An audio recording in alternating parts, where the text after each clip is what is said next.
Hare Krishna, bienvenidos a nuestra clase de Bhagavatam, este día sábado, es un fines ya de mayo del 2002, vamos a tener nuestra clase matutina en Radha Govinda Mandir, estamos leyendo el capítulo 7, canto cuarto, texto número 52, el sacrificio realizado por Daksa. Narayana namaskritya naranchaiva narottamam devim sarasatim vyasan tato yayam udiraye. Om namo bhagavate vasudevaya. Om namo bhagavate vasudevaya. Om namo bhagavate vasudevaya. Om namo bhagavate vasudevaya. Voy a limpiar los espejuelos. Muy bien. Muy bien, vamos a ver, dice aquí, texto número 52. Perdón, es texto 51, porque leímos el 50. Texto 51. Para que los que nos siguen y nos vean luego la clase, pueden repartirla aquí, ¿verdad? En Face, también la vamos a subir luego a YouTube. Cuando salgan en YouTube también pueden repartirla, denles like. Compártanla con todos sus amigos, son temas tratamos de educar a los devotos en este tema. Atma maya samibhyasya sohanguna mayinduya siyan raksa haram viswan dadare sanyana krochitatan. Traducción, dice así, el Señor continuó, mi querido Daksa Duiya, yo soy la personalidad de Dios original. Pero a fin de crear, mantener y aniquilar la manifestación cósmica, actúo mediante mi energía material. Según su grado de actividad, mis representaciones reciben distintos nombres. Significado de Srila Prabhupada, que nos está acompañando, Hare Krishna. Como se explica en el Bhagavad Gita 7.5, Jiva Bhuta Mahabaho, en el mundo entero es una emanación de la energía de la fuente suprema, la personalidad de Dios.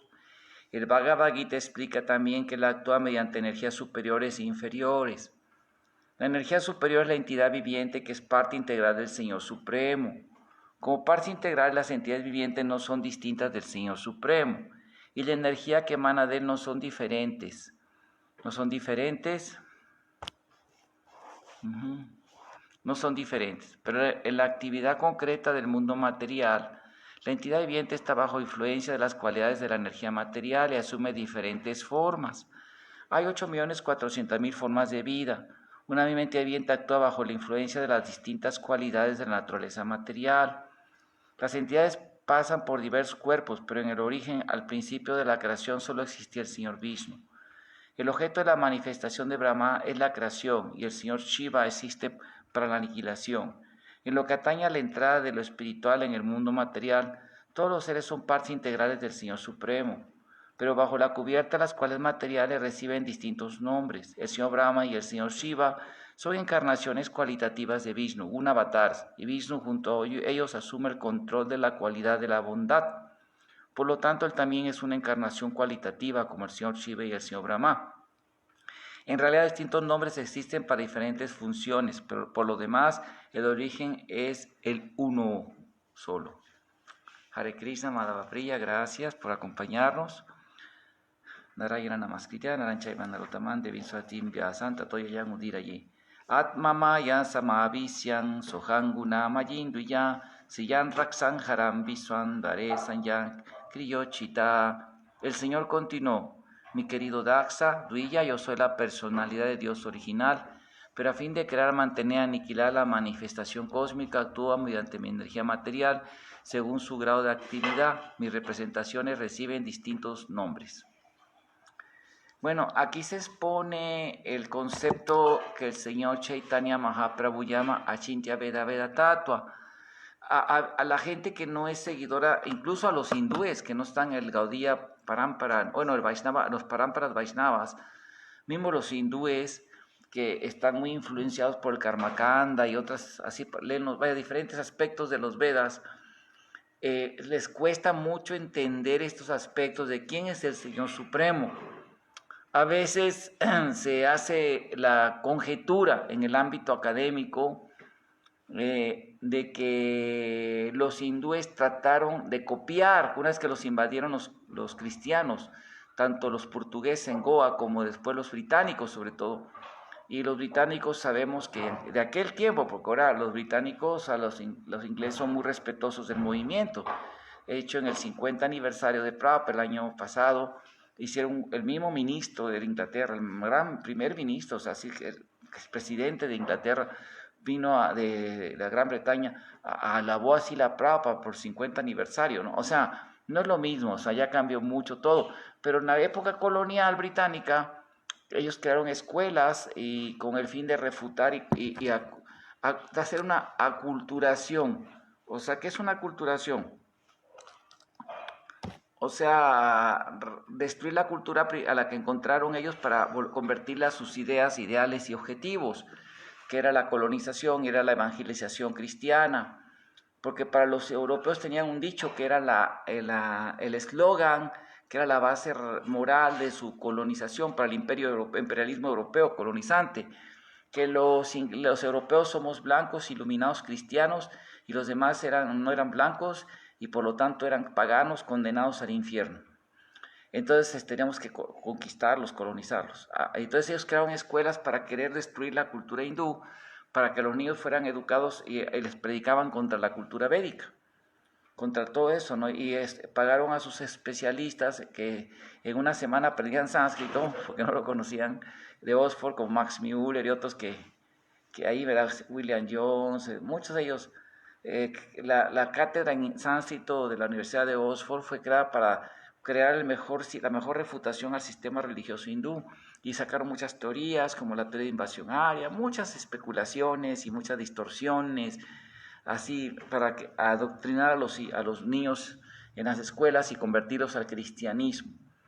Entonces, ahora a mismo a los hindúes les cuesta mucho trabajo entender la realidad del Siddhanta védico, que Krishna es el Señor Supremo, que los devas son servidores de Krishna, que los devas no son independientes, que están bajo el control de Krishna, que así como por ejemplo un gobierno, las diferentes departamentos del gobierno tienen sus facultades, pero están sujetas al gobierno supremo y no pueden brincar sus facultades y también están limitadas.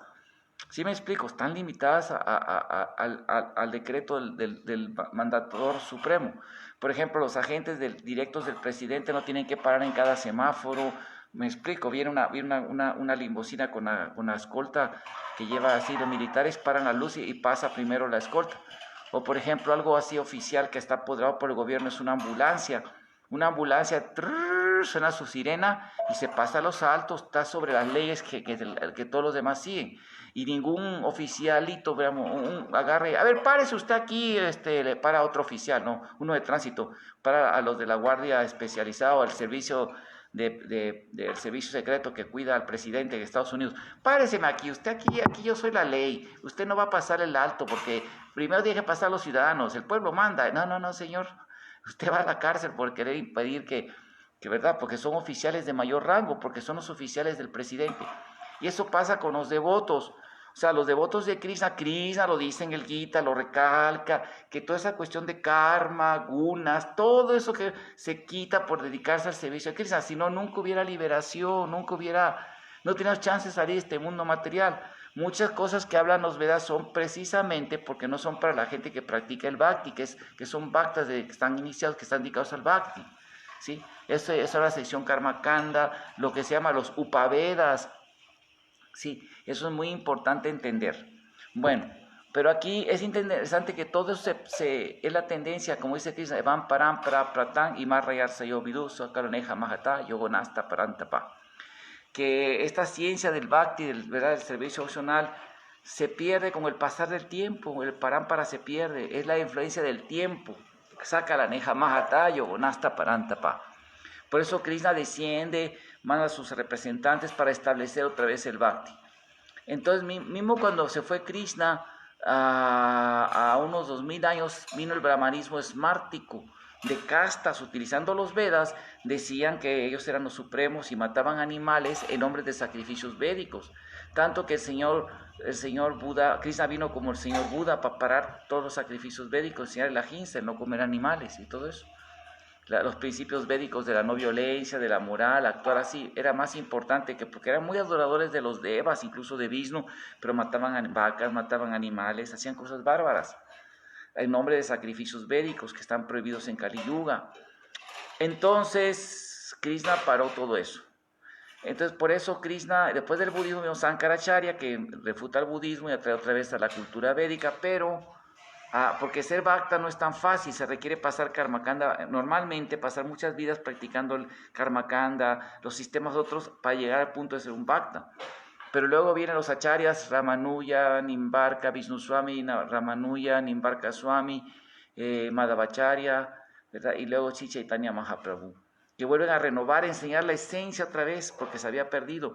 Y Chaitanya hizo una cosa especial, que las personas, cualquiera que, no importa que no haya sido karmakas, pueden hacerse devotos de Krishna por la potencia de Chaitanya, por cantar el Mahamantra y elevarse a la plataforma más elevada de todas. ¿Me explico? Es la gran bendición. El problema, como dijo Chaitanya Mahaprabhu, es que las almas no quieren, no están dispuestas a cantar el santo nombre. Las almas quieren estar en maya, en ilusión, ¿verdad? Y no quieren cantar el santo nombre. Ahora bien, entonces, ¿y cómo se puede entender esta esencia? A través del Parampara, del Guru Parampara. Y como dijo en el Brahmanda Purana el Señor Krishna, cuando habla Ganga Devi con él, que dice que yo mandaré a mi mantra Upasaka, mi el santo nombre, para que, ¿verdad?, lleve mi santo nombre a todo el mundo y va a ser a los Vaishnavas tan puros que van a purificar las aguas del Ganges. También Chaitanya dijo que mi Senapati, mi gran general, va a venir a llevar a cantar en todo por el aldea el santo nombre de Krishna. Por él. También Nityananda Prabhu dijo que en el futuro, ahí en donde está ahora el templo de Mayapur, ahí va a haber un templo enorme dedicado a la adoración del Señor Chaitanya, y va por todo el mundo a difundir las glorias del Señor Chaitanya. Y Bhaktivinoda Thakur también dijo que en el Tiruvaimole de, ¿cómo se llama este Ambar? ¿Cómo se llama? Alvar, Tiruvaimole de Tiruvanga Alvar.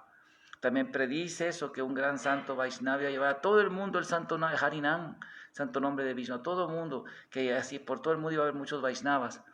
Entonces, este es el movimiento de Sri Chaitanya, de Prabhupada. Y Bhaktivinoda Thakur dijo lo mismo, incluso editó el libro donde habla de eso, que pronto un santo aparecerá, y ese año que lo editó y lo mandó al occidente, que va a llevar la Sri Chaitanya al mundo, y ese año fue que Prabhupada nació. Entonces, y Prabhupada nació a los 5,000 años, como dijo a Ganga Devi, al año 5,000 de Kali Yuga, ¿sí? Que empezó el 18 de febrero de 3100 a.C., en 1486, fue el año 5,000 de Kali Yuga, fue cuando Prabhupada nació. Entonces Prabhupada es esa figura especial, así, directo asociado de Krishna, empoderado por Krishna, todo para llevar a cabo, predicar el mensaje de Krishna en todo el mundo y darle la oportunidad, llevar el mensaje de Chaitanya a que las almas más queridas puedan ser elevadas, ¿sí? Puedan ser salvadas por a través del Parampara que trajo Srila Prabhupada. Srila Prabhupada Bhaktivedanta son Srila Prabhupada, que también Prabhupada decían Prabhupada Srila Bhaktisiddhanta, o sea Prabhupada, pero quien se conoce como Prabhupada ahorita mundialmente es A.C. Bhaktivedanta Swami Srila Prabhupada. Bueno, pero entonces ahorita surge un tema, un fenómeno que se da en todos los, normalmente se da en todo, cuando hay un movimiento religioso, que hay un líder empoderado así, ¿verdad? Como el caso de Jesús, Buda, Mohammed, así. Cuando el gurú parte, el acharya, ¿verdad?, el señor Chaitanya, vemos que hubo muchos grupos que se dividieron y muchas especulaciones, tuvieron que hacer concilios para aclarar todos los temas y aún así hubo muchos grupos que se desviaron. Eso pasa en toda agrupación, es una ley psicosocial.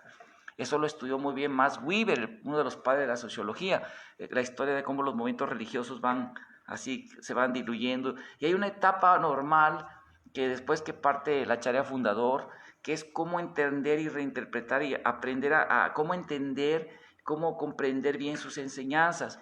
Y un tema que ha sido, luego voy a hacer una conferencia con diapositivas y todo, para de apoyo bien, con las citas directas y todo.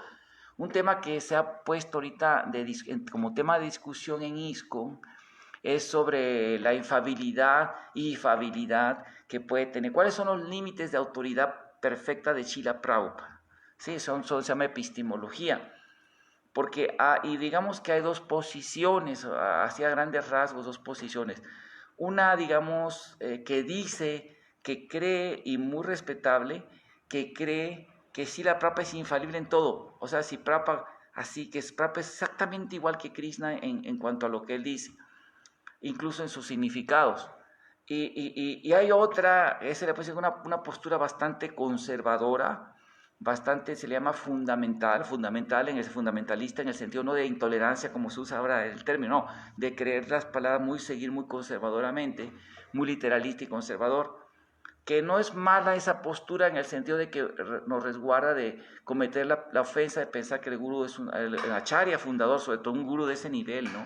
Como decía la Prabhupada, es una persona que comete errores, que me sujeta a la ilusión, condicionada, me explico, es el error. Y hay otra postura, digamos, que podemos decir que es contraria a esta, que dice que Prabhupada, ¿cómo se llama? Prabhupada es relativo, Prabhupada, que estaba condicionado por la cultura bengalí y era, digamos, una persona muy condicionada a su cultura bengalí y que muchas cosas que dijo, muchas cosas se tienen que actualizar y estar al gusto del consumidor contemporáneo y especialmente al gusto de las ideologías que están, para ponernos al nivel de las otras religiones que reajustan su teología. Eso se le llama modernismo teológico, incluso posmodernismo teológico. Están incluso corrientes como la teología queer y conductas así que están de moda por la ideología de género y todo eso, y sobre todo lo más importante, es como humanista, no importa tanto el destino después de esta vida, no si hay vida o no, así es el modernismo humanista, ¿no? Que dice, lo importante es ser una buena persona. Por ejemplo, los judíos modernistas les gusta decir que lo más importante no es tanto si vas al cielo, no hay un cielo, un infierno, no, eso no importa. Lo importante es ser un judío buena onda, o sea, bien nice, bien cool, ¿cómo se llama eso? Bien buena onda con todos, ser empáticos con todos. Esas palabras muy usadas por el progresismo, la ideología. Empatía, ser cuatachos de los demás, no, y que todos vean bien, o sea, que todos nos vean que somos buena onda, todos ser verdaderos seres humanos. Mucho, hay que ser verdaderos seres humanos, o sea, humanismo. Y esa es una postura que se llama teología modernista, se le llama eso. Y hay que revisar y reajustar a cada rato las enseñanzas para que todo el público, o sea, no el público debe de reajustar la vida a Krishna y entregar. No, Krishna tiene que entregar a sus gustos de ellos y todo está permitido. Y vívala, y que estemos al altar de la moda. Si la moda ahorita que está de moda el feminismo, por ejemplo, todo darle, sí, el feminismo, cuando se ponga moda por otras tendencias así, ¿verdad? Hay que darle toda la razón a ellos y hay que estar de acuerdo con, estar en consonancia para que nos acepten y wow, ser unos chavos buena onda, bien empáticos.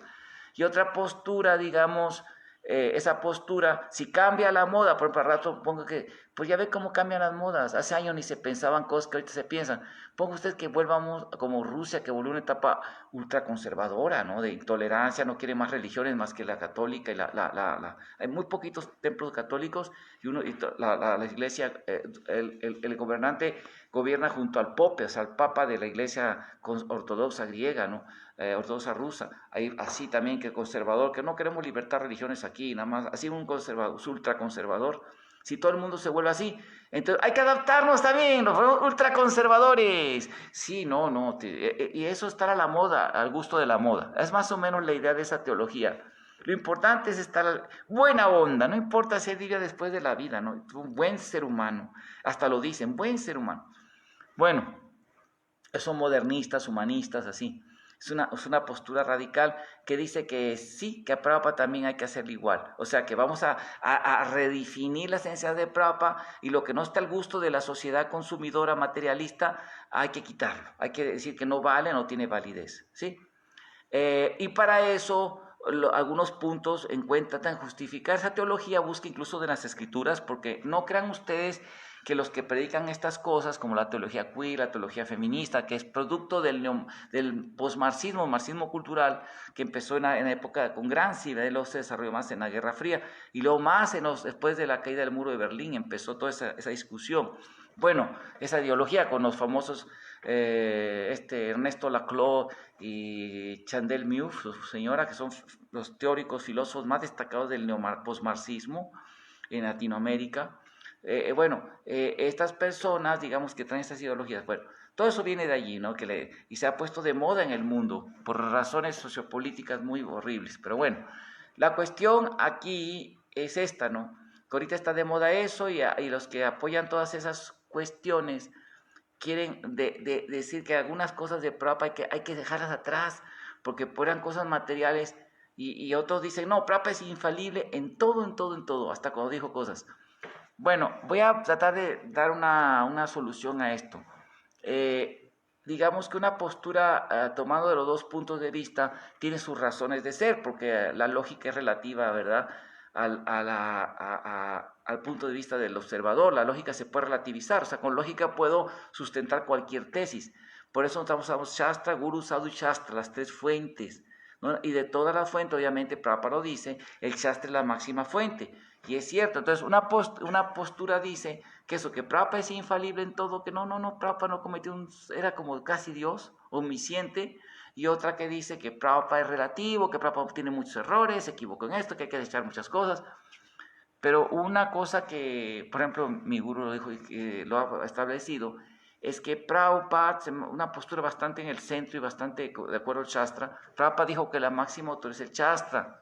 Un guru vale porque repite el Shastra, un sadhu, un acharya porque repite el Shastra. ¿Sí me explico? El Shastra porque son las palabras de Krishna, son la anciana escritura sagrada, la máxima autoridad. Krishna lo acepta, Chaitanya lo acepta como la máxima evidencia. ¿Sí? Ahora bien, entonces, está muy bien eso, pero no puede, pero a veces, y por ejemplo, dan un ejemplo que no lo dio, porque a muchos culpan a mi maestro. No es cierto, son varios devotos que analizan este tema.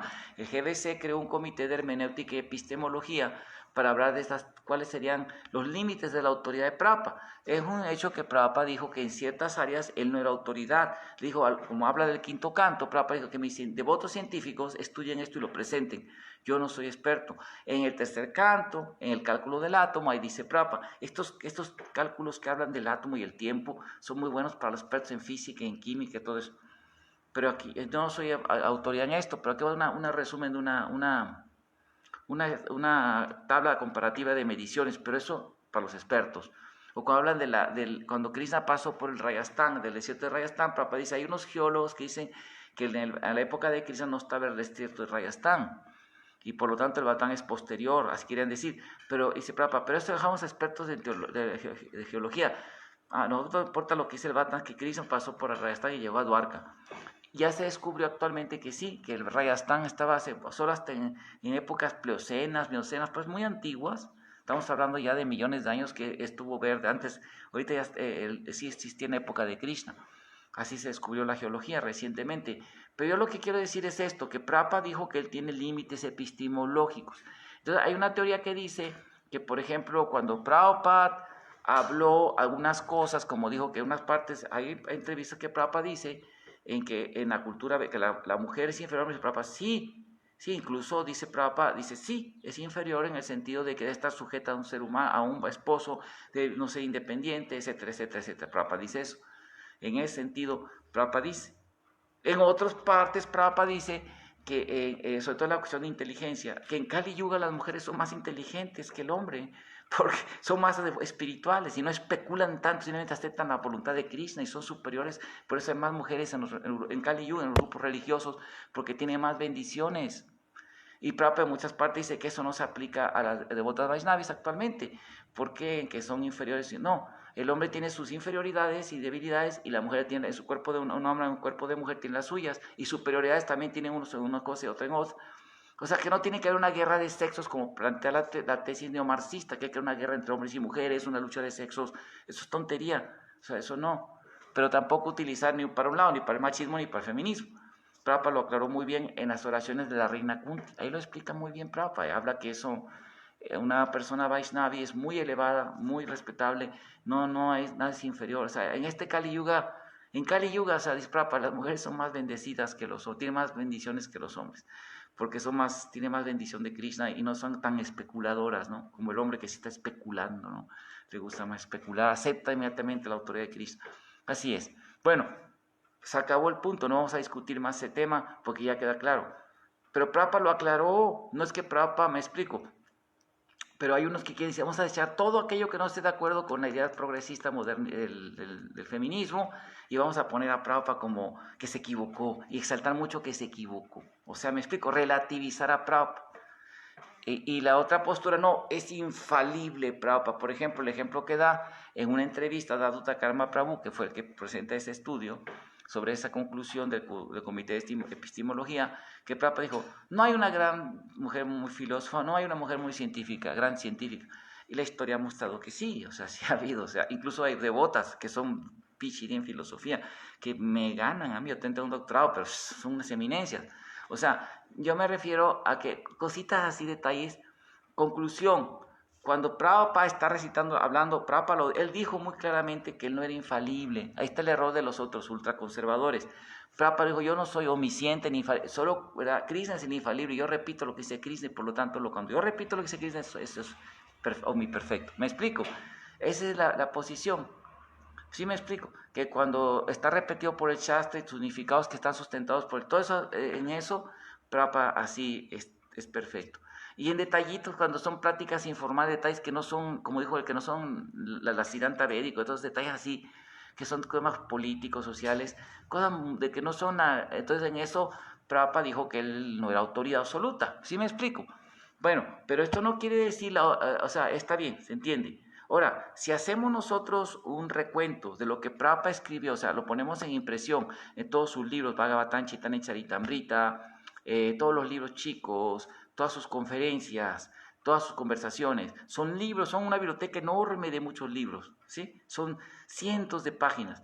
Y si vamos a encontrar detallitos como eso, como esto de la mujer, no llenamos ni una página, o no llenamos una página, una cuartilla de pues, decir que aquí es en esto, Prabhupada. O sea, es muy poquito. O sea, no, me explico. Ahora, el problema que tiene la postura, digamos, de tanto enfatizar, vemos que el ultraconservacionismo de Prabhupada omnisciente es una cosa que ni Prabhupada aceptó. ¿Sí me explico? Es contradecir a Prabhupada.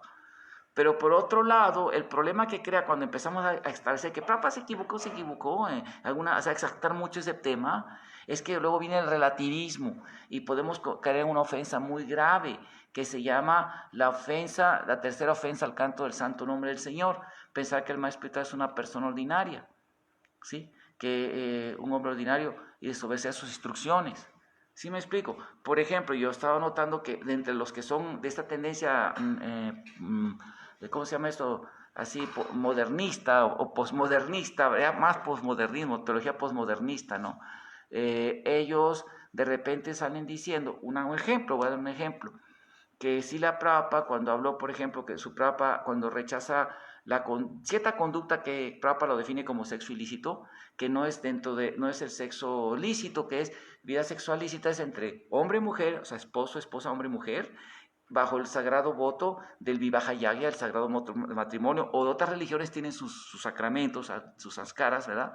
Eso Prabhupada lo dice, cuando hombre y mujer se unen para formar una familia, ¿sí? Eso es sexo ilícito dentro de eso. Y ahí hay una regla muy interesante, porque Prabhupada dice en el séptimo canto del Bhagavatam, por eso voy a poner las citas en filminas para que las vean ustedes diapositivas luego, en las instrucciones a los seres humanos civilizados, cuando Prabhupada dice que el Garbhodana Sanskara, que hay una regla que se llama Garbhodana Sanskara, ¿verdad? Que después del cuarto día de la menstruación de la esposa, después de ese cuarto día, ¿sí? A los 2 días después de eso, ¿sí? Se puede encargar un bebé, se pueden tratar de tener esposas, se unen, ¿verdad? Amorosamente, cantando 50 rondas, eso es el sanskara básico, importante, y 50 rondas antes, también es muy importante, los Goswami dicen, en el Gopala Champu, Gopal Bhatta Goswami, que uno puede adorar a la deidad, si la pareja es brahmana, hacer un yagya incluso, y pedir las bendiciones de los padres, del maestro espiritual, pedirle su permiso y bendiciones, y ya uno encarga un bebé, cantan sus rondas, ¿verdad? Y no debe ser ni en el atardecer, ni después de la tarde, ni en el día tampoco, ya debe ser después que se mete el sol, ¿sí? Antes de las 10 de la noche, encargar el niño, encargar el bebé con todo el amor, y cuando usted, en el momento de poner la semilla, está cantando Hare Krishna, y meditarla, concentrar la mente, porque la mentalidad que tengan los papás, si están pensando en Krishna, es la mentalidad que va a durar toda la vida del niño. Así va a ser. Bueno, y luego viene otros sanskaras en el embarazo, hay varios sanskaras. Bueno, eso es de sexo lícito, pero hay conductas que obviamente no son esas, ¿sí? Que son conductas que están de boga, no voy a hablar nombres, por respeto. Yo no digo que esas personas no tengan derecho a que no los maltraten, a que no tengan, tienen todo su derecho que le da la sociedad laica, pero dentro de Krishna, dentro de la sociedad con Krishna, solo una cosa que Prabhupada rechazó como degradación, este tipo de conductas pecaminosas, de sexo ilícito, degradación, y que los religiosos, los sacerdotes apoyaran esas conductas o las impulsaran. Sí, está bien, ¿no?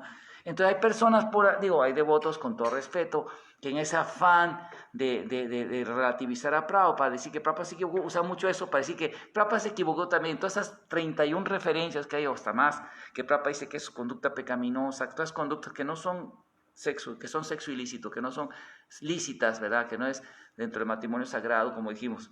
Que todas esas conductas, así, otras conductas, otras prácticas, mismo entre hombre y hombre, mujer y mujer, hombre y mujer, perdón, esas cosas que entre hombre y mujer, o que no sean nada más para cuando son genitales para la procreación, que esas conductas son muy pecaminosas, ¿sí? Incluso, y es interesante que dicen que no hay ninguna mención en las escrituras, y Prabhupada eso no está apoyado por las escrituras, y Prabhupada está equivocado, y así vamos a darle rienda al hilacha, y vamos a aceptar gente así, ¿verdad? Que esa conducta nada más, que se limiten a un solo amigo sexual, ¿no? Un solo compañero sexual. Y así cosas dicen, ¿no? Yo con todo respeto, eso no está aprobado por Prabhupada. Y las escrituras sí apoyan lo que dice la Prabhupada. Los Dharmachastras, el Atri Smriti, Parasara Smriti, el cómo se llama Gautama Smriti, el cómo se llama este otro Manusanjita Smriti, el Mahabharata, cómo se llama en Narada Purana, está lleno de declaraciones que es sumamente pecaminoso, que haga esas cosas, ¿verdad? Que no sea nada más entre hombre y mujer, después entre el matrimonio sagrado, otro tipo de conductas así, son sexo ilícito. Ahora, a ver, luego llegan al punto de argumentar de una manera tan poco ética, digo yo, en relativizar a Prabhupada, para negar la autoridad de Prabhupada, que dicen, no, es que casi nadie sigue el estándar que Prabhupada dio de todos los devotos, o sea, seguir esas caras y que el 99% no lo siguen. Bueno, y aquí también el séptimo canto, como digo, Prabhupada dice ahí claramente que es obligatorio para los duillas, los doblemente nacidos, el Garbhodana Saskara, que para los Shudras también lo dice en las oraciones, en la historia de Krishna cuando fue con Bajulasva y con el otro, con el rey y con su devoto Brahmana Bajulasva, en el libro de Krishna Book, que fue con ese sabio y se fue con el rey, se expandió en dos con los sabios, ¿no? Para estar con el Brahmana y con el rey. Ahí dice claramente, cuando habla de este Brahmana muy famoso, ahí lo dice claramente, y lo dicen los Dharma Sutras, que lo que pasa es que la cultura védica era piramidal. La gran mayoría de la gente era Shudra. Y luego los más bajos que los Shudras, las clases más. Luego, después de los Shudras venían unos poquitos Vaisas. Luego unos poquititos Kshatriyas. Y una cosa casi pequeñita son los Brahmanas. Y los tres últimos son los Duillas. Ahí es obligatorio, dice, para eso obligatorio el Garbhodana Saskara. Y la gente que no sigue Garbhodana Saskara se le considera que no está en esa plataforma. Pero dice que para los Shudras, el único Sanskara para ellos es el Vivaha Yakya. O sea que vida sexual dentro del puro matrimonio es el estándar mínimo de no sexo ilícito. Ahí lo dice la Prabhupada y lo dicen varias otras clases, otras partes. Y para los brahmanas, realmente el mandato es seguir, que siempre van a ser una minoría. Uno dice, oye, pero ¿cómo? Yo me acuerdo que platicaba con un muchachito que empezó a argumentarme tonterías, ¿no? Me dijo, oiga, no, pero así, ¿no? Y estaba en el altar y me dijo, oiga, pero no tengo que seguir eso de Garbhodana Saskara y eso. Y yo, ¿qué? Pero claro, él no es un brahmana, o sea, un brahmana no diría eso. Digo, ¿qué? ¿Por qué? No, porque ninguno lo sigue. Oye, pero ¿cómo tú sabes que ninguno lo sigue? ¿Cómo tú sabes la vida íntima de todos? O sea, ¿cómo eres Dios o qué? Dije, no, perdóname, no. Es que ya una vez que nace el hijo, si tienes hay que controlar los sentidos, porque uno debe de decidir, o rompo los principios, y sigo en este mundo material naciendo, o voy con Krishna. ¿Sí me explico? Y tiene uno que abstenerse, así como nos tenemos de comer carne o y pescado, cuando nos tenemos de juegos de azar, intoxicación y ¿verdad? El sexo ilícito también se tiene que evitar. Y hay reglas, por ejemplo, para los brahmanas es una regla muy común, ahí me lo dijo mi guru cuando me casé, que es bueno dormir separados en diferentes lugares los dos, para evitar el sexo ilícito, o sea, no tener relaciones así como los chudras. Y aún así, Prabhupada dice en varias partes, también hay casos en la escritura, vemos que eso pasaba entre personas casadas con brahmanas, pero me explico, no es lo más adecuado porque te estás atando al mundo material. Lo mejor es así. Ahora, que la gran mayoría no puede seguir, por eso hay un estándar que dice en la escritura, en Kali Yuga, la gran mayoría más en Kali Yuga nace Shudra. Entonces, la gente no es duilla, por lo tanto, la regla es mínimo dentro del matrimonio sagrado, es la vida sexual lícita. ¿Sí me explico? Y Krishna dice que, y uno dice, pero no es lo mismo la vida sexual que otro tipo de conducta. No, señor, Krishna dice que esa vida sexual lícita se llama Dharma Viruddha Bhutesuka Mosmin Bharatar Sava, que yo soy la vida sexual que no está contra el Dharma. No es lo mismo, no lo representa el otro tipo de conducta. Mismo la gente que es Shudra, que está bajo el matrimonio, que, ¿verdad? Que es lo que no sigue la Garbhodhana, esas personas están siguiendo la regla de Krishna. Fuera del matrimonio, ¿sí me explico? Fuera del matrimonio, la persona debidamente casada, eso es sexo ilícito, sexo ilícito. Entonces, de acuerdo a eso, diferentes personas, de acuerdo a su avance, van a ubicarse, ¿verdad? Y así, pero no comparen, nunca se compara la escritura a otras conductas que la reprueban, porque sí, yo de hecho ya hice una conferencia, ¿verdad?, que está en Bichut, donde vienen todos esos temas, se llama Prabhupada bajo juicio por la ideología de género. Luego aquí, cuando ya edite, voy a poner el link para que lo vean. Ahí viene todo el estudio de los shastras, de todos los shastras que dicen que eso es una conducta pecaminosa. Pero los devotos de teología progre, que quieren relativizar a Prabhupada, caen en este error, en el error de relativizar y justificar conductas así. Y ese es el problema. O sea, el problema es que si se enfatiza mucho ese aspecto de Prabhupada, digamos que ahí tienen razón los conservadores. Es más piadoso, más sano, más inocente, que Prabhupada es infalible, ¿verdad? A pensar en todo, ¿verdad? Que a pensar que sí hay que relativizarlo, porque caemos en un error muy grave. Porque el hecho de que los acharyas, por ejemplo, les voy a poner un ejemplo. Hay unos devotos que han argumentado, porque Acharya dice que, mi guru dijo, que entre brahmanas debemos tener discusiones respetuosas sobre esos temas, respetuosas, sin faltar la etiqueta. Por ejemplo, un argumento que se dio por allí, no voy a decir nombres del autor, un Vaishnava muy santo sin duda, que decía que él no creía en el pasatiempo del Mahabharata, cuando Draupadi, el Vastraharana de Draupadi, que le quisieron quitar la ropa y que Yudhishthira apostó a su esposa, que él acá. Bueno, yo leí el libro de Bhima Mayundar, Krishna en la historia de la leyenda, que según el doctor Bardarkar, un sanscritólogo, que hizo una compilación crítica del Mahabharata, de muchos manuscritos, dijo que en muchos manuscritos no aparece esa historia, que fue una interpolación posterior, según esto, y que Madhvacharya sí dijo que el Mahabharata fue alterado, fue interpolado de besos y otras quitado. Sí, es cierto eso, lo dicen. Sin embargo, el problema se llama Collatium Codicum, se llama en filología. Yo soy un filólogo, o sea, yo estudié eso en la escuela. Soy licenciado en letras españolas, estudiamos todo lo que es la filología y todo eso, la papyrología, estudiar los manuscritos. ¿Cómo se hace la Collation Codicum? Tienes que agarrar muchos manuscritos y checar, y se usa la ley de porcentaje. Si en 50 aparece un verso y en 20 no, en los 50, entonces se dice que los 50 tienen la razón. Así se utiliza así hace la Collation Codicum. Pero ¿quién puede ver el pasado y saber si no esos otros 50 textos fueron los alterados y no los 20 otros? No se puede saber. O sea, nunca es perfecta la Collation Codicum. Nunca es perfecta. Pero bueno, vamos a poner el ejemplo de la Collation Codicum, ¿sí? De que esto del Vastraharana. Para que así suene, para que no prediquemos esa historia, porque suena como, qué machista suena, ¿no? Que apostaban a su esposa, los pandas, o sea, verles error, quererlos inmaculizar. ¿Sí me explico? Es como, por ejemplo, hubo un tiempo en la época de Shakespeare, cuando Shakespeare escribía, él escribió un lenguaje y hablaba un lenguaje un poquito vulgar. Entonces, como la gente se volvió así muy puritana en Inglaterra, trataron de, ¿cómo se llama eso? De que cambiar palabras, cuando hablaba palabras así como, ¿cómo les diré? Que suenen como vulgares, se las quitaron en el diálogo para hacer las obras de teatro de Shakespeare. Y ya no hablaban así como con groserías porque eran muy puritanos, ¿sí me explico? Entonces, querer puritanizar a Maharaj Yudhishthir y a los Pándavas, dicen algunos devotos, vamos a quitar eso porque no está de acuerdo con el feminismo. Imagínense cómo queda ante el feminismo.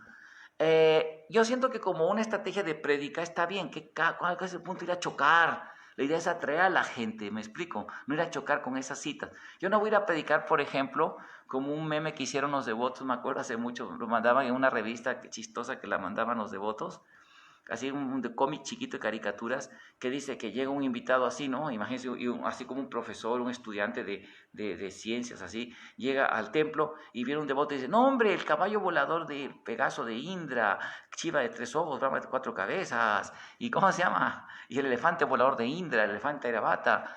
O sea, la gente se saca de onda, o sea, chocas contra su paradigma cultural. Como una estrategia de prédica, no hablo de esa historia, punto. Pero ya negar que esa historia, porque hay unos que niegan que Prabhupada no está en los Shastras, por lo tanto no vale esa historia. Hay un problema grave con eso. Es que cerca de 5 acharyas mencionan ese pasatiempo. Mismo Madhavacharya, en su Mahabharata, en su comentario, menciona el pasatiempo. Vishwanath Chakrabarti, Rupa Goswami, Sanatana Goswami, imagínense. Y en el Brihavagamritamrita, que lo dijo Rupa Goswami, lo dicen todos los acharyas, que el Bhagavatamrita y Sanatana Goswami es la máxima autoridad en el concepto, en la autoridad védica Vaishnava. Él ahí habla de esa historia. Ellos tuvieron, los Goswamis eran personas que hablaban con Krishna, ¿sí? Veían a Krishna directamente. Entonces aquí viene un punto, porque si hicimos eso, estamos mandando a la basura, no nada más a Prabhupada, estamos mandando a la basura a, a varios acharyas previos, y ahí caemos en una ofensa muy grande, ¿me explico? O sea que hay que tener mucho cuidado. Y entonces, digamos que la conclusión es esta. Es cierto que si Prabhupada, alguien dice, Prabhupada no era omnisciente, ¿qué decir los seguidores de Prabhupada? Nadie.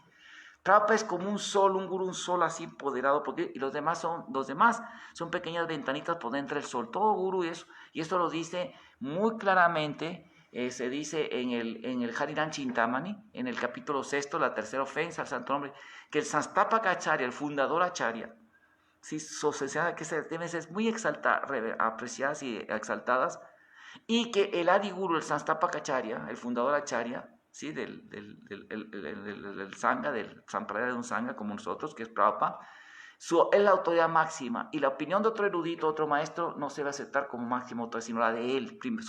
Me explico, es la máxima autoridad. Y otra cosa muy importante, en el Bhagavatam 4, 18, 5, cuando Prithu Maharaj, ¿cómo se llama? Habla con la tierra, ahí dice Prithu Maharaj, que aquellas personas que dejan la autoridad de los acharyas, los grandes acharyas, los grandes sabios acharyas, ¿sí? A eso se refiere eso, a estos sabios acharyas, incluso se refiere a los Smriti Shastras de los Dharma Shastras, ¿sí? Y también el Bhagavatam 7, 11, 7, ¿sí? Dice el Bhagavatam ahí que le da total autoridad a los Smritis, porque ahorita vamos a entrar en ese tema, ¿no? Dice que quien quiera que deje tal autoridad de los Dharma Shastras y de los sabios que han hecho esos Smriti Shastras, la palabra de los sabios, con los comentarios propios, son Smriti, no son Smriti también, y se le llama, es un tipo de evidencia, se llama Arsha, la declaración de los acharyas previos, las almas así santas, autorrealizadas como Prabhupada, liberadas, no están condicionadas, son liberadas. Y más, Prabhupada no es un alma liberada, es un super acharya especial, empoderado. Sí, sus palabras son arsha, autoridad. Y por eso Prabhupada en la historia esa de que dice que aquel que deja a un lado las instrucciones acharyas será fracasado sus intentos y se sigue por sus propias lucubraciones y sus propias especulaciones mentales, fallará en sus intentos una y otra vez. Por eso vemos que los que los predican así, sus programas no crecen así como deberían de crecer, porque son especulaciones. Y otra cosa, no nada más eso, entonces la autoridad de los acharyas es también un arte, es una evidencia. Claro que la evidencia védica está sobre la autoridad de los acharyas, pero es una evidencia. Y además, en el primer canto del Bhagavatam, para concluir en el primer canto, cuando logra Kunti Devi, por eso voy a poner las citas, para luego dar la clase con citas, así que se voy a poner las diapositivas. Dice, Krishna, tú nos salvaste del pastel envenenado, de Brahmastra Satama, nos salvaste de la asamblea viciosa, la asamblea que apostaron a Draupadi y le quitaron la ropa y pasó eso. Y le digo, ni modo que vamos a tirar la basura a todos los acharyas, hasta Sanatana Goswami, que es dicho por todos los acharyas, los Goswamis, que él es la máxima autoridad de su Bhagavatamrita, es la máxima autoridad de los Shastras. Fueron empoderados por Chaitanya, dijo que Sanatana Goswami y Rupa Goswami, dijeron que todo lo que tú digas va a ser directamente dicho por Krishna. Y Rupa dijo, yo voy a hacer una marioneta, o sea, un guiñol en tú vas a ser un mono de ventríloco en ti, o sea, tú vas a hablar a través de mí, señor Chaitanya. Les dio ese poder para que dieran la conclusión, ¿sí? Entonces, ahí dice eso. Entonces, ¿vamos a tirar a la basura a esos acharyas? Nada más porque un filólogo llamado Bhardarkar, que también dijo él que no había menciones de la vida infantil de Krishna y que por lo tanto el Krishna de Brindavan fue una interpolación al Krishna histórico, que era un príncipe, todo para querer puritanizar a Krishna, porque estos cristianos académicos decían que como no entendían la raza lila, entonces para poder puritanizar a Krishna, sacaron la idea que el Krishna de Brindavan era una mitología, un dios mitológico que lo asociaron con un Krishna así, o el Krishna histórico, que era el Krishna príncipe del Mahabharata, y que lo juntaron en la tradición popular. Esa es una teoría que hay, ¿sí?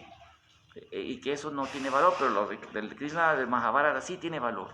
Así, ese señor dijo que no había menciones de la vida infantil de Krishna en el Mahabharata, cosa que es un error. En su mismo edición de Mahabharata crítica que él hizo, ahí viene cómo Krishna recuerda a Radharani cuando fue de cacería con Arjuna, y ahí vio que había unos jazmines, y recordó cuando estaba en Brindavan y el Yamuna, y recordó ahí habla de Radharani y los gopas y todo eso.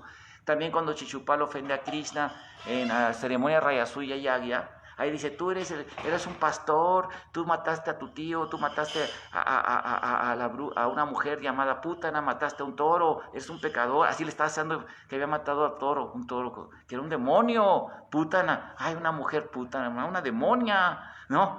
A un pobre caballo, ¿no? ¿Cómo se llama este caballo? ¿Cómo se llama el caballo, amado?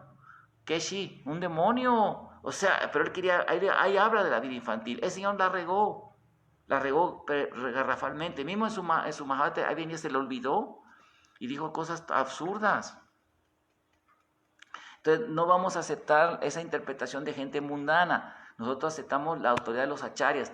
Y para concluir, digamos, otro punto, porque luego sacan, cuando uno les presenta los Smriti Shastras a estas personas de tendencia progre, que quieren apoyar conductas así para invalidar las enseñanzas de Prabhupada, dicen, no, pero en el Bhagavatam eso no se prohíbe, ni se menciona ni se prohíbe. O sea, yo digo, ese argumento tiene una razón, que ciertamente que conductas de esas ahí no se especifican. Y por ejemplo, hay un comentario que Prabhupada habla que cuando Brahma en la noche de sus glúteos, ¿verdad? De sus posaderas, salieron cierto tipo de demonios que lo atacaron lujuriosamente hasta con él. Y que es cierto que en el Bhagavatam dice que estaban pensando que era una mujer, eso es cierto, y que los acharyas previos dicen que ellos buscaban mujeres, no estaban lujuriosos por Brahma como hombre. Es cierto eso, no vamos a negar lo que así dice.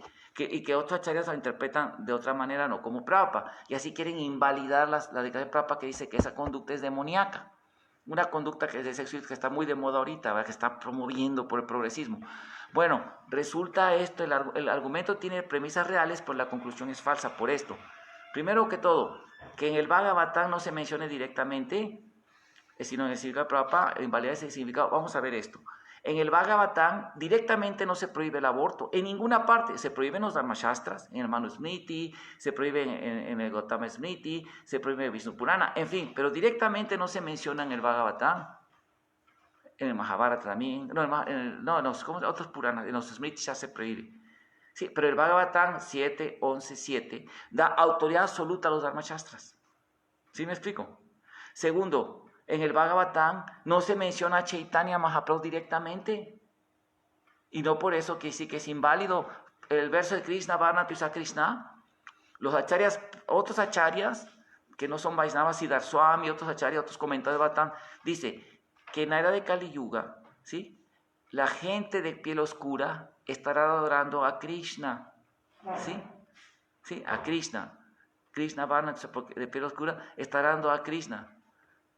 Sangopango, hasta quien siempre está asociado con sus 4 armas, a través de la glorificación juntos. Eso no dicen que Krishna viene como que no, que Krishna no lo traducen así.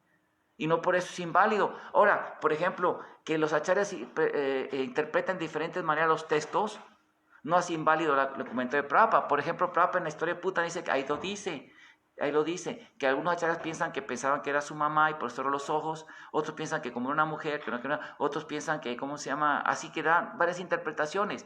Claro, los acharyas dan diferentes interpretaciones de diferentes tiempos y circunstancias, pero no por eso es inválido la interpretación de Prabhupada. Ese es Arsha, la autoridad de los acharyas. Otro problema con esa teoría, Otro problema, en el Bhagavatam no se menciona, por ejemplo, no se prohíbe el consumo, el fumar o masticar tabaco, ni se menciona el tabaco porque es de América, y no por eso es inválido, ya se vuelve permitido. No se menciona que no debemos consumir jicuri o peyote, que intoxican, son una droga, y no por eso ya se vuelve permitido el jicuri. No se menciona, por ejemplo, la ayahuasca, y no por eso ya se hace autorizada la ayahuasca, tomar esas drogas. Tampoco se prohíbe ¿cómo se llama esto? Los hongos alucinógenos de María Sabina en Cuautla, Hidalgo, ¿no? En México. Y no por eso ya están licitados, me explico. Tampoco se menciona la Caribe Cool ni la cerveza, ya por eso está licitado, me explico. O sea, hay que entender, o sea, el Bhagavatam ya por eso dijo, hay autoridad en nuestras Miti Shastras, los Dharma Shastras están en el 7, 11, 7, véanlo ahí. Por eso hay un verso muy bonito que dice, que Chaitanya lo citó, los Goswami lo citan de Chaitanya, Sutis, Miti, Purana, Di, Pancharatra, Vihimbina, Ahantu, Kekare, Bhakti, Upadhyaya. Este bhakti de mucho amor, de mucha devoción, es que tenemos mucha devoción, mucha sinceridad y devoción, pero que no sigue los vidhis, los mandatos del Sutis, Miti, Purana, Shas, no, es puro disturbio, es puro engaño, se llaman sahayiyas esos. O sea, eso existe en India. En India estaban todas esas conductas, había pansensualistas en India, tántricos, había ideología de género en India, mucho antes que aquí. Así como había ateos, como había mayavadis, había todo, ahí también hay eso. Hay templos que tienen todo el Kama Sutra en escultura, de los sensualistas estos, hedonistas. El Kama Sutra era gente atea, es tántrica. Y los Puranas los rechazan todas las conductas. Está rechazado por las escrituras sagradas. Hasta ellos lo dicen. Es cierto que las escrituras sagradas lo prohíben, pero lo más importante es el placer. Ahí lo dicen, son gente sensualista. Eran gente de hedonista, materialista. Ahí está, ya existe ese engaño. ¿Sí? No, o sea, no hay nada nuevo bajo el sol. En la cultura de que ya estaban todas esas cosas y Krishna las corre, Krishna lo ataca muy duramente. Entonces, me explico, por ejemplo, en el Bhagavad Gita, en ninguna parte Krishna menciona prohíbe comer carne, ni la menciona, así, la palabra mansa no aparece en el Bhagavad Gita. ¿Quiere decir que podemos comer carne? O sea, no son argumentos serios, o sea, hay que ser, o sea, por favor, si hay que argumentar de una manera adecuada, o sea, eso nada más son falacias de tránsito, de falsa asociación. O sea, gente que no tiene mucho cerebro se queda vislumbrado por eso. Y ese problema a que lleva ese tipo de ideología de infancia, que Prabhupada se equivocó. No, Prabhupada no se equivocó, señores. En eso Prabhupada estaba muy perfecto en cuanto a los principios regulativos. Prabhupada condenó conductas no estaba, dice, yo no vengo a darle gusto a los americanos, yo no vengo a darle gusto, en ningún momento Prabhupada, yo no vengo a darle gusto a los gringos, ni a nadie. Prabhupada dijo eso, ¿sí? Prabhupada dijo, no vengo a darle gusto a los estadounidenses, ni a los nadie. Yo vine a enseñar la cultura védica. Entonces, la gente tiene que rendirse a Krishna y no la conciencia de Krishna tiene que rendirse a la gente, me explico. Y el que alguien diga, bueno, si una persona, bueno, yo tengo debilidades, soy muy caído, no puedo dejar esa conducta, etcétera, no puedo reformar mi vida, como muchos devotos lo han hecho y en otras religiones lo han hecho, etcétera, que reforman su vida. Pero quiero hacer vida a Krishna a mi capacidad. Bueno, por ejemplo, un ejemplo que ya lo he dado muchas veces, los lobistas de la alimentación diversa, ¿no? El alimentación y el consumo diverso, es que dicen que hay que consumir, ustedes saben, drogas y comer carne porque es la alimentación diversa y dan argumentos y todo eso. Si una persona es así, pero dice, bueno, llega al templo vestida adecuadamente, no llega drogada, no llega con un pedazo de carne, embarrada de sangre, con una camioneta que dice, I love beef, los vegans son una grosería, y llega al templo muy respetuoso y hace un servicio de donaciones, pero él no impone, quiere predicar su filosofía, ¿sí? No hay ningún problema, puede venir al templo y todo, porque es una persona que sabe ser respetuosa. Yo le predico a todo tipo de personas, conozco gente de todo tipo y algunos vienen al templo bien respetuosos, no vienen vestidos de una manera que me explico, que implique una conducta contra los 4 principios. Son las personas que vienen al templo respetuosas, aunque no sigan los principios, pero respetan la cultura védica, respetan, y incluso les gusta Krishna y cantan Hare Krishna, todos deben de cantar Hare Krishna. Y son bienvenidos y pueden ayudar económicamente, si apropa su capacidad. ¿Y cuánto van a seguir? Ellos deben de saber, porque eso ya es individual. Que canten el Mahamantra y que canten mucha yapa, ¿sí? Y cuánto a cómo van a ir regulando, eso es bronca de ellos. Nosotros no podemos establecer unas reglas que contradigan las historias del Acharya fundador, porque así se debe aceptar el Acharya fundador. Por eso Prabhupada en el Nectar de Devoción, cuando habla precisamente de los principios devocionales, de aceptar la autoridad de los Shastras, dice Prabhupada, Los budistas no son Vaishnavas, porque el Buda es una encarnación de Krishna, no son Vaishnavas. ¿Y saben por qué dice él? Porque rechazó los Vedas. Y ateísmo se define como desafiar la autoridad de los Vedas y los acharyas previos. O sea, la autoridad acharya sigue siendo muy válida. Por eso no hay que andar tanto enfatizando que Prabhupada, como digo, si hacemos así no llega ni una cuartilla de detalles técnicos que Prabhupada así de que no eran, que podemos decir que, ay, bueno, esto sí es detalle, pues no. Eso es cosa de sentido común. ¿Sí me explico? Pero estar enfatizando, sí, Prabhupada se equivocó, Prabhupada lleva a lo otro, a cometer la tercera ofensa al canto del santo nombre.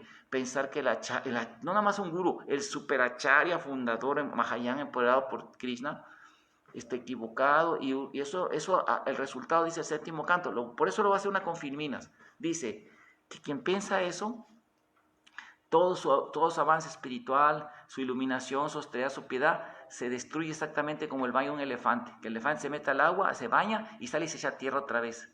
Se le acabó. Y por eso luego vienen saliendo con ideas raras, así, ¿no? Que salen con cosas raras, ¿no? Y pierden todo su prestigio, tanto que devotos que eran tan respetados casi como acharyas en el movimiento antes, cuando empezaron a apoyar esas ideas como ese tipo, ahora ni lo sacan en ni Krishna News, ISKCON News no salen, ni en Dandava salen, ¿sí? En las páginas oficiales lo tienen así como en cuarentena, hasta ellos dicen, me han puesto en cuarentena, pero es por eso, ¿verdad? Entonces tenemos que tener mucho cuidado, pero no es uno, ¿eh? O sea, es como una cuestión que entra ahí, son varios que andan agarrando esas ondas, ¿no? Pero así es Maya, siempre hay que estar, hay que pedirle mucho a Krishna que no nos confunda y mantenernos, miren, todo lo que diga Prabhupada tener sumo respeto, y si encuentra un detalle técnico, porque Prabhupada a veces decía una cosa en inglés, decía un verso que no era, en el Bhagavad Gita dice, cita un Bhagavatam, Prabhupada, o sea, eso se le llama que uno debe uno pasar por alto esos detalles. Se pueden corrijan, corríjanos, dijo Prabhupada, corrijan esos detalles, usted póngale cuáles, dijo Prabhupada.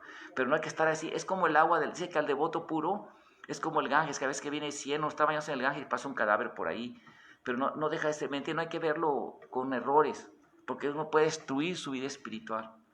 Y un discípulo fiel a Prabhupada, un discípulo fiel de Prabhupada, precisamente el guru es guru, dice Prabhupada, el que ahora es el discípulo, en el futuro es el maestro, porque ha obedecido a su maestro. Y Prabhupada dice en ese significado, luego le voy a poner la cita, que cualquiera que no obedece la orden de su guru y de sí, está caído ya está caído. Eso lo dice la Prabhupada. No tiene uno que romper principios, simplemente de obedecer la orden del acharya fundador, porque el Sanstapa Acharya, el fundador Acharya, es la máxima autoridad. Entonces no hay que meterse mucho en esas cosas. O sea, no hay que destapar, no hay que abrir un campo, es meterse en un campo minado, que uno va caminando y ¡pum! Cualquier rato vuela una mina. Mejor para no cometer ofensas, aceptamos a Prabhupada tal como es. Y detalles así como esos, por ejemplo, ultra técnicos, que no sé, ¿verdad? Que puede que técnicamente ya que hablan de un tema científico y que pues ahorita ya se comprobó que no es así, por ejemplo, como el átomo, que la última, en la cultura védica no se habla se habla del anur, que hay una partícula última indivisible, y ahorita el concepto acá físico es que el átomo está compuesto de electrones, protones y otras microsubatómicas, se les llama, pero eso es otra cosa, o sea, ahí habla de la partícula última, que no es exactamente el átomo, incluso parece como un tipo de electrón que gira alrededor del núcleo de los, o sea, que dice como giran alrededor de como fueran planetas, ¿sí? Es lo que se refiere a Batan como un tipo de electrón. O sea, no hay que, ¿cómo le diré? Pensar que Batan está equivocado ni nada de eso y que Prabhupada puso la palabra átomo porque era lo más acertado en su época. Pero son cosas así que no hay que ver como error, me explico. Uno es como el agua del Ganges, siempre ver al devoto puro. Esos detalles no hay que estarse fijando porque uno puede perder la visión espiritual. Es bien delicado y es muy delicado, ¿no? Muy delicado todo eso. ¿Sí? Entonces debemos de tener plena fe en las palabras del acharya, los acharyas previos, no andar especulando, tener mucho cuidado con esas cosas, porque uno comete ofensas y el resultado se confunde la vida espiritual. Y puede ser el más grande Vaishnava, puede quedar confundido. Maya es muy poderosa. Mejor no meterse en ese terreno y seguir fielmente a Prabhupada. La verdad, lindo Prabhupada, tan misericordioso, ¿verdad? Que nos vino, de veras, vino a salvar aquí